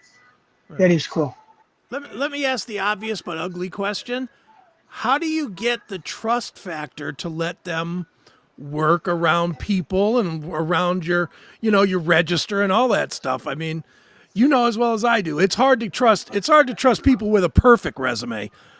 If they're for better or for worse, the stigma of doing time is going to make you not trust them as much. So how do you approach that, and how do you not only trust them, but how do you trust them enough to where they feel that they're trusted to work? Sure. I think part of it is for us, we don't ask questions. We don't know why someone's here. Other than they need a second chance. So, and the other part of it is the restaurant industry in general. You don't know in any restaurant where someone's been, what their past has been, but they want to come to your place and they want to do something good. And here especially, they want to grow. Yes. We know that. We know they want to be better and they want to do more. So we implicitly trust them. We give them the reins and say, go for it. And have there been times where maybe something has gone wrong? The person hasn't worked out, obviously, but there's been plenty more that have worked out. And it's just, we trust them implicitly. We have to. We give them that full trust. And Chris, with that being said, in this industry, and Seth, you were in this industry many years ago, there's no drug test in the restaurant industry. You know why? Right. The doors would be closed. And John, so it's like, it's like, even I have a window cleaning business, the roofing industry, the gutter business, anybody has that kind of blue collar, if you will, that's America now. Unfortunately, you got to take, and I look at it in my business too, where we fired some people who have stolen from us and they've taken customers from us. I think you just got to weed the people out. Eventually, you're going to get the best ones. And you know what? And they're the ones who are going to figure it out too, because otherwise, if they screw up again, they're out of this program. So there's another point to it. Now, if they're out of the program, do they just go out on the street and just do whatever they want to do? Then is that the way that works? I mean, do there's any repercussions for quitting the program? It depends on their situation there when they come here. Most of the people who come to this program are not coming here because they've been released from prison to come here or anything like that. They're doing it of their own free will. So if they don't want to do it, they don't have to. Yeah. And some of these people don't have, records also. So they have people that work here that weren't in trouble. They weren't in a program, whether it be, an ankle bracelet or what have you, or probation. They come here to work in the restaurant industry. Like, most of these managers. I mean, a lot of these guys, they weren't in trouble. And my story, I got in trouble. I could have been one of these students many years ago. Look, but I got. I would just say that for all of us that are now in our 50s, we all could have got in trouble and done some time in our 20s. It's just a difference of who got caught and who didn't. Yeah. Great. That's a great point, Chris. That's that's very true. So, and it's interesting. In my window cleaning business, I am a drug-free company. At the end of the week, they get free drugs. I'm just kidding. Well, I put in my resume, Tony, so I'll see it shortly. My videographer is just shaking her head. Well, Tony, I mean, it looks like a great place, guys. It really does. It's really cool. So, guys, next week I am going to be on a plane at the time that we are on. I'm flying to Hawaii and I'll be in California, but we're going to figure it out that the following Wednesday I'm going to be golfing in Honolulu. So I'm going to find an internet service and we're going to show you some great pictures and great background of Hawaii. All right, give us the name of the place. Give us the name of the place. Again, how it's John, go ahead. Again. So Edwin's Leadership and Restaurant Institute here on Shaker Square in Cleveland, Ohio. We're open Monday through Saturday, 5 o'clock till 10 p.m. every night for dinner. So come on in and give us a try and have some fun.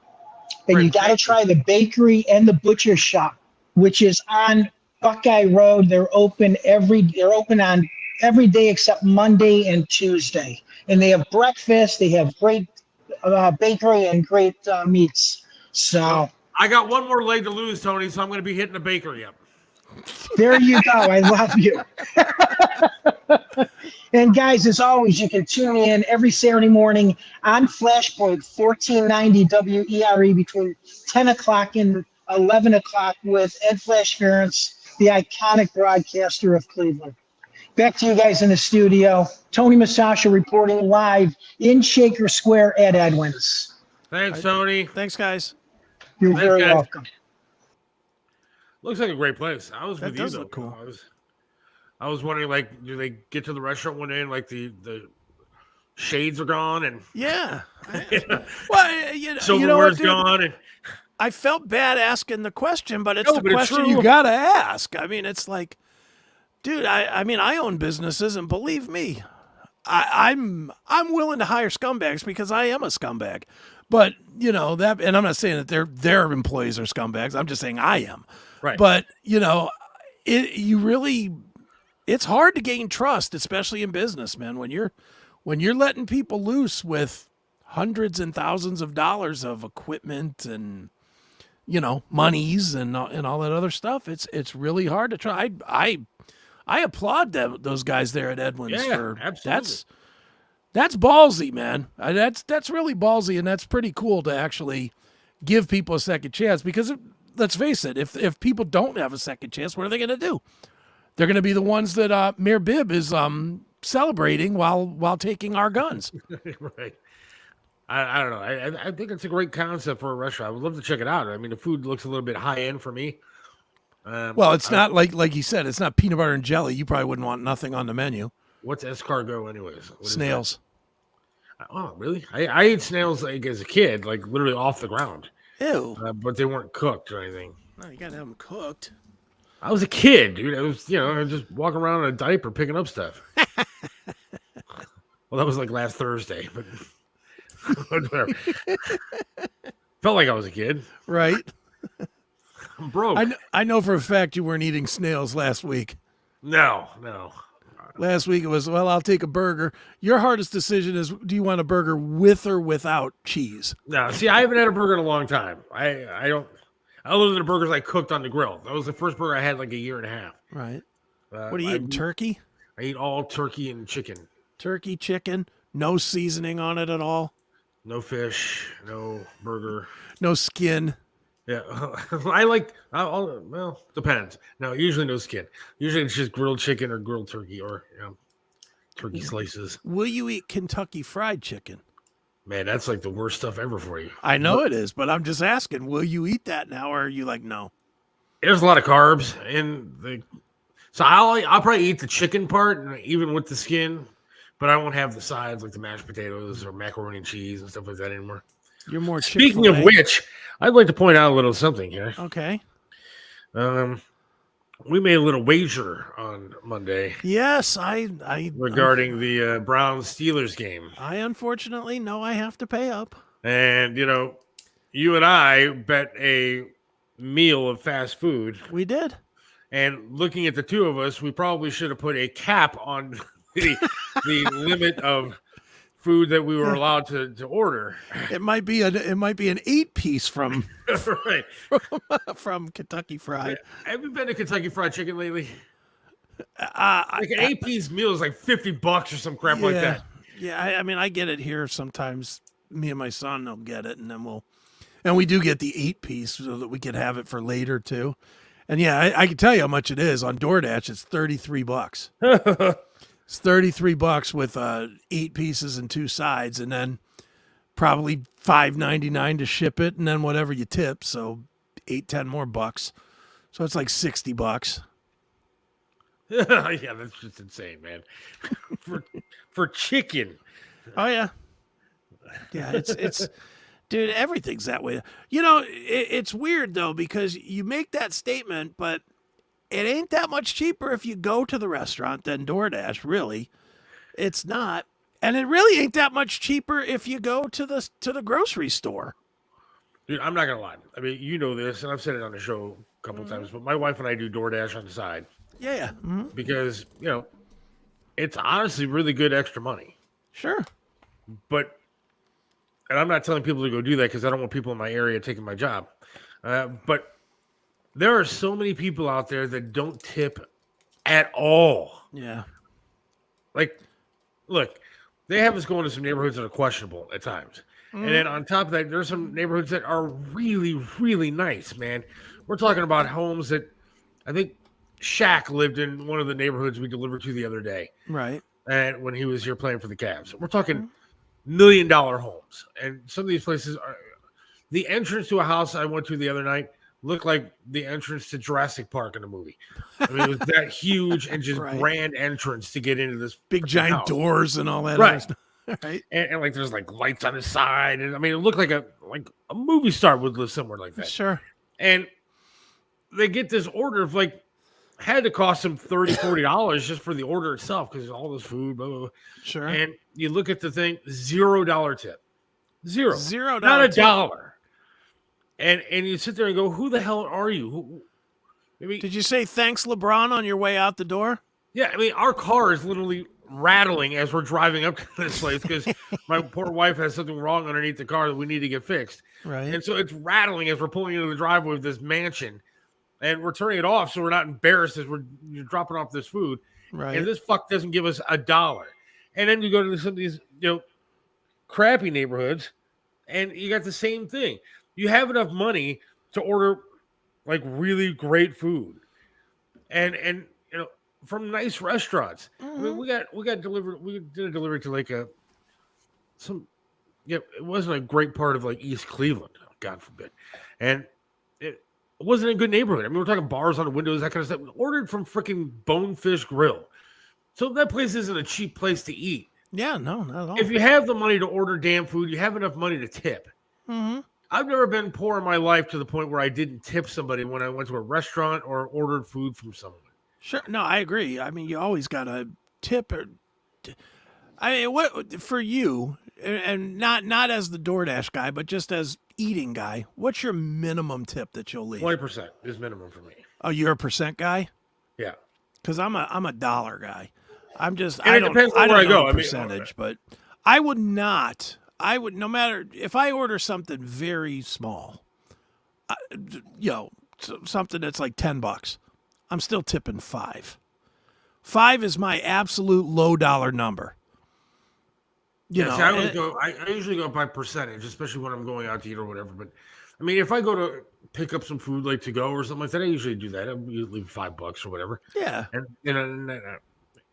But I've never been too poor in my life to not tip somebody.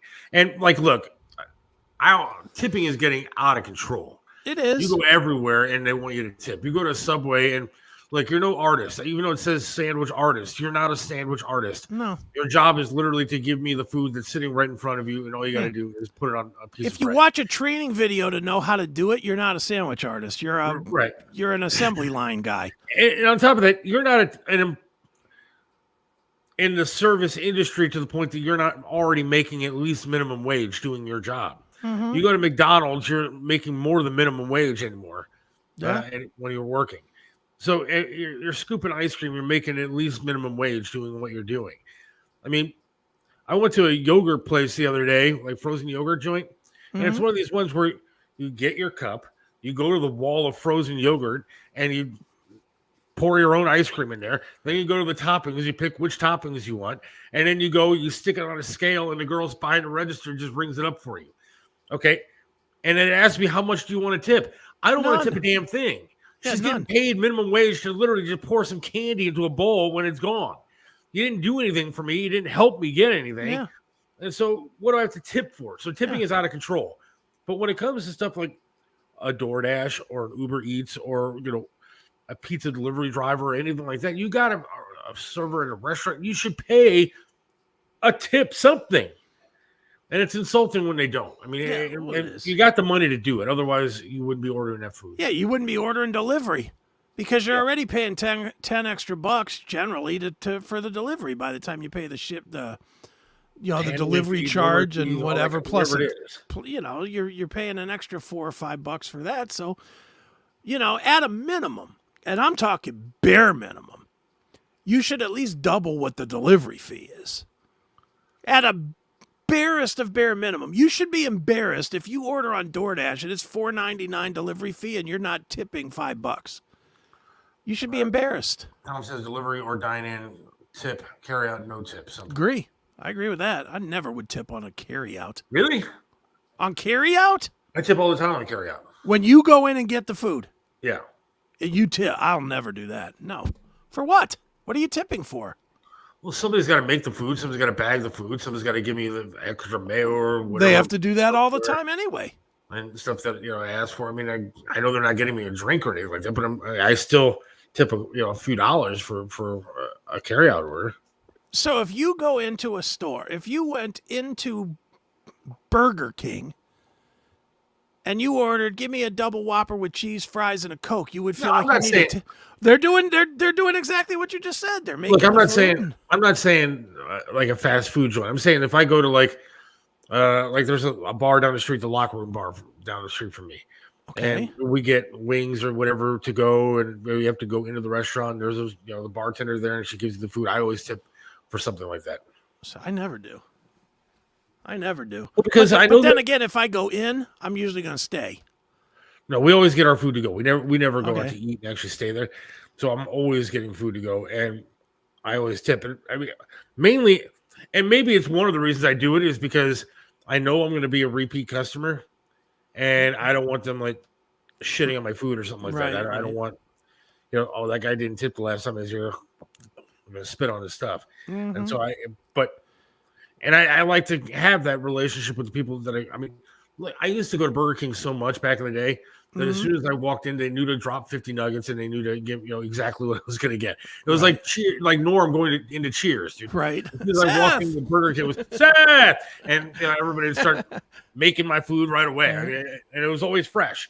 Like at that Burger King I used to go, I went so often that they knew that I didn't want anything that's been sitting there for like a half hour. So they always made my food fresh as soon as I walked in. And I never tipped anything there, but it's Burger King. But if I go to a restaurant, to actually an actual real restaurant and order food, I always tip to go. All right.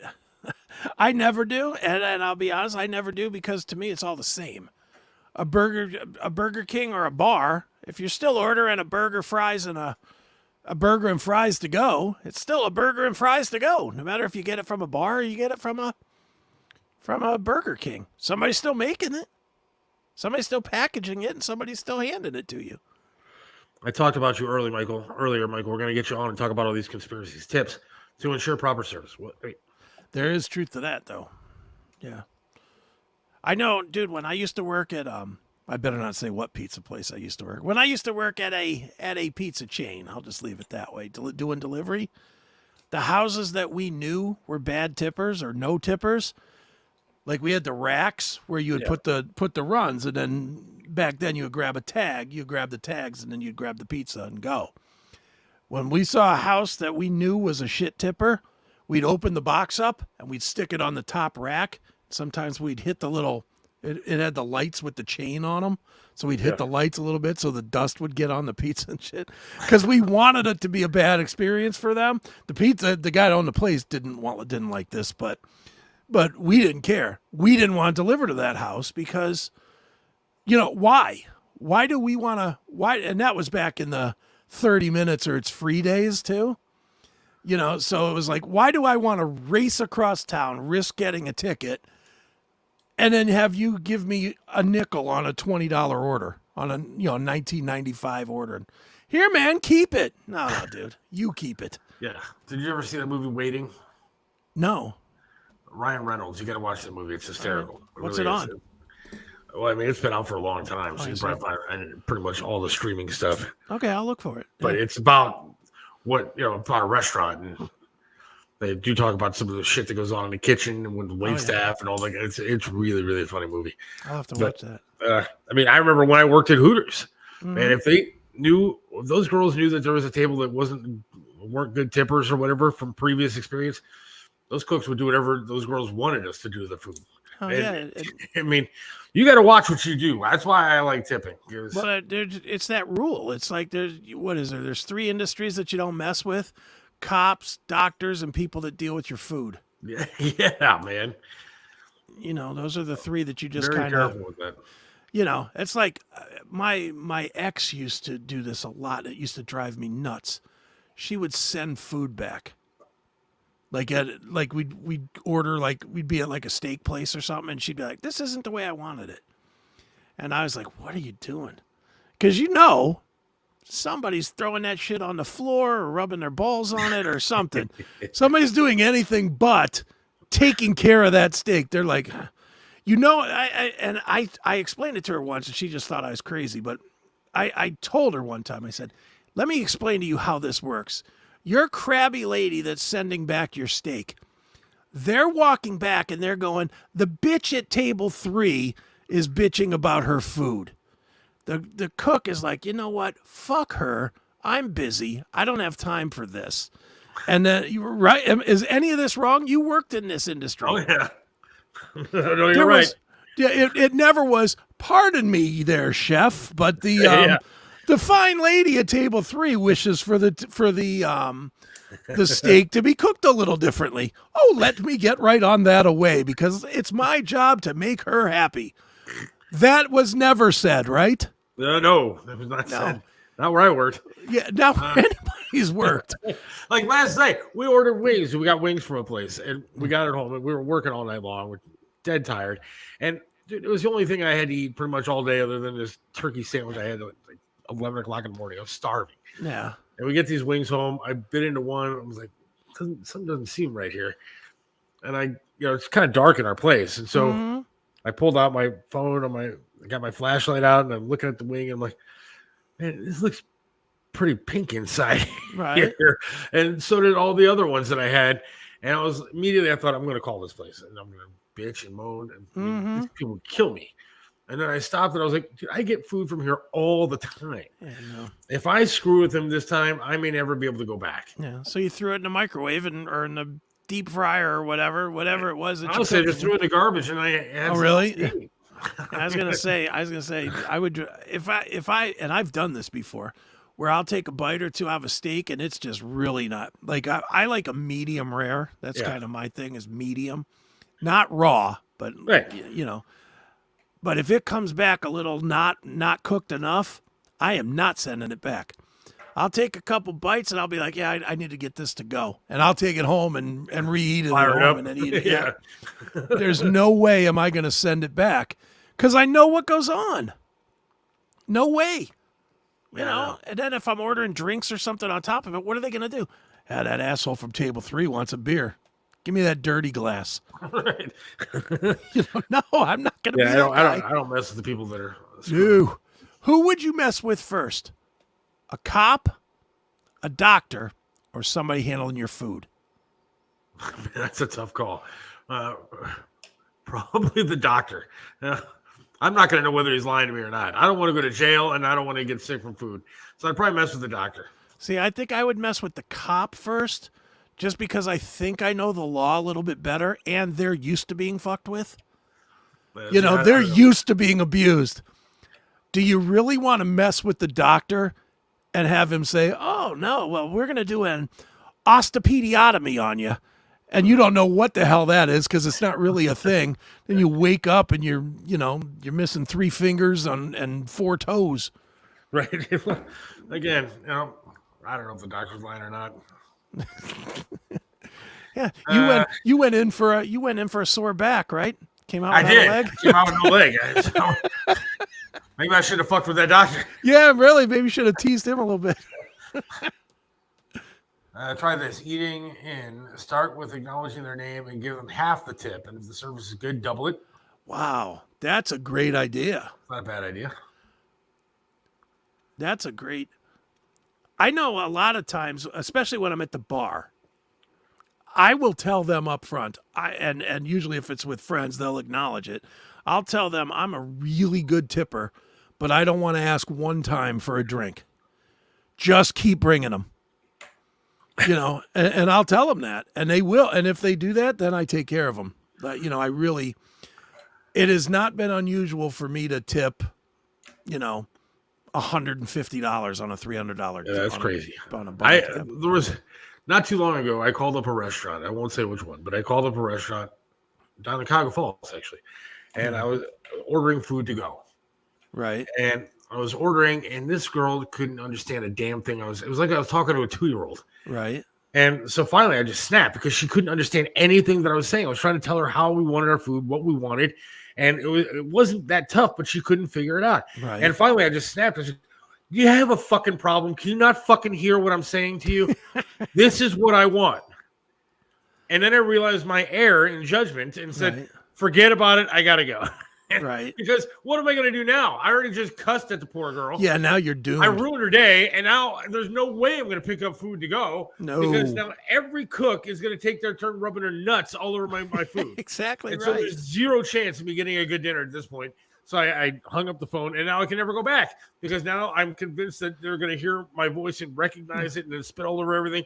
And so there has to be at least, I'd say probably 10 restaurants that I won't go back to ever again because I bitched about something and I'm like, I'm not going back there because they're going to screw with me and I'm done for. You need to just start having Heather call those places if you really want their food. That's what I'm going to now is that you got to call and pick up the food because if I go in or they see me sitting in the car or through a window, we're going to have nuts all over the food.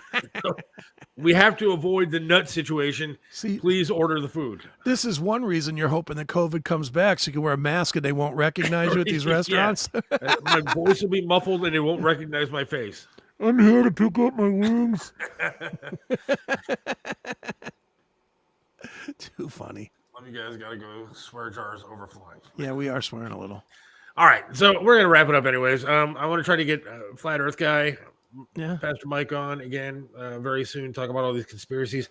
I want to get Charlie from Charlie's Auto Repair in Lakewood on again. I want to make sure everybody's going good with him. If you need your car worked on, my wife's got to take her car there. Charlie's Auto Repair in Lakewood. Go to him. He's a good dude. Cool. Get it done. And dining out, I started at 30% tip. I can go down or up from there. That's a hell of a tip there, Tom. That's a good tip. That's solid. All right, have yourself a great night, great weekend, everybody. Hopefully the Browns win. We can go double or nothing if you want in the next game. I'm going to end up having to buy you a McDonald's if they keep losing. Tennessee Titans. You think they can win? I think they can win. I'll stick with my one meal. Yeah, I was going to say, let's stick with that. I don't really that game's a push to me. I don't know who wins. I don't have a like I felt like the Browns were going to win. I don't feel like the Browns are going to win, but I don't feel like they're going to lose this game. We'll see. All right, have a great rest of the week. I'll talk to you soon, Chris. Thank you very much, as usual. Great show. Awesome. And God willing, we'll talk to you next Monday. See ya. Yeah.